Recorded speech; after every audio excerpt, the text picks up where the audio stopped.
158 বছর আগে মাত্র 72 লাখ মার্কিন ডলারে রাশিয়ার কাছ থেকে আলাস্কা কিনেছিল যুক্তরাষ্ট্র। আর ইউক্রেন যুদ্ধের সমাধান খুঁজতে এবার সেখানেই বসতে যাচ্ছেন ট্রাম্প ও পুতিন। প্রশ্ন উঠছে, এত জায়গা বাদ দিয়ে কেন এই হিমশীতল আলাস্কা? কূটনৈতিক মহলে জোর গুঞ্জন, পুতিন হয়তো বৈঠকে আনবেন শতাব্দীর সবচেয়ে বড় ভূমি বিনিময় প্রস্তাব, যুদ্ধবিরতির বিনিময়ে ইউক্রেনের সার্বভৌম ভূখণ্ড ছেড়ে দেওয়ার শর্ত। এই আশঙ্কা বেড়েছে ট্রাম্প নিজে বৈঠকের গুরুত্বের কথা বলার পর। বিশেষ করে মস্কোর পক্ষে অনুকূল পরিবেশে এই বৈঠক ইউক্রেনকে খণ্ডিত করার পথে বড় ধাপ হতে পারে। ট্রাম্পের দূত স্টিভ উইটকফ ইতিমধ্যেই প্রস্তাব দিয়েছেন, দোনেৎস্ক ও লুহানস্কের অবশিষ্ট অংশ ছেড়ে দিলে যুদ্ধ থামতে পারে। পুতিন আগেও প্রমাণ করেছেন, বিনা লড়াইয়ে ভূখণ্ড দখলে তিনি দ্বিধা করেন না। এখন দোনেৎস্কের গুরুত্বপূর্ণ দুটি শহর দখলের খুব কাছাকাছি তার বাহিনী।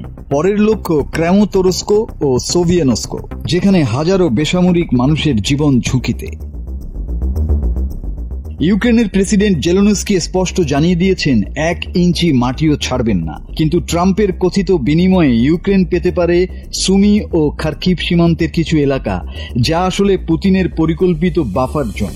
সমস্যা হলো, যুদ্ধবিরতি নিয়েও পুতিন বরাবরই শর্ত দিয়েছেন, আর ইতিহাস বলছে রাশিয়া চুক্তি ভেঙে পুনরায় আক্রমণে ফিরেছে বহুবার। ইউরোপ আশঙ্কা করছে এটা 1938 সালের মতো আরেকটা ব্যর্থ শান্তি চুক্তি হতে পারে।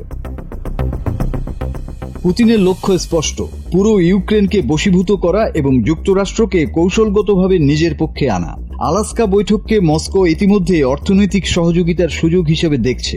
ঝুঁকি আছে ট্রাম্প পুতিন সম্পর্ক এমন এক চুক্তির দিকে যেতে পারে যেখানে লাভ হবে শুধু রাশিয়ার।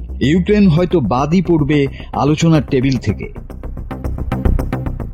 এখন দুই বড় খেলোয়াড় ভারত ও চীনও দৃশ্যপটে। তারা পুতিনকে আলোচনায় রাজি করাতে আগ্রহী, নিজেদের স্বার্থে। আর পুতিনের জন্য এটা 1 দশকে প্রথম যুক্তরাষ্ট্র সফরের সুযোগ, যেখানে ইউক্রেনকে পাশ কাটানো হচ্ছে। ফলাফল কি হবে বলা কঠিন, তবে স্পষ্ট, যদি এই চুক্তি হয়, পুতিন বিশাল ভূখণ্ড পেয়ে যাবেন যুদ্ধ ছাড়াই। আর শুক্রবারের বৈঠক পর্যন্ত কিয়েভের দুশ্চিন্তা কেবল বাড়তেই থাকবে। মাসুদ হাসান, বাংলা টিভি।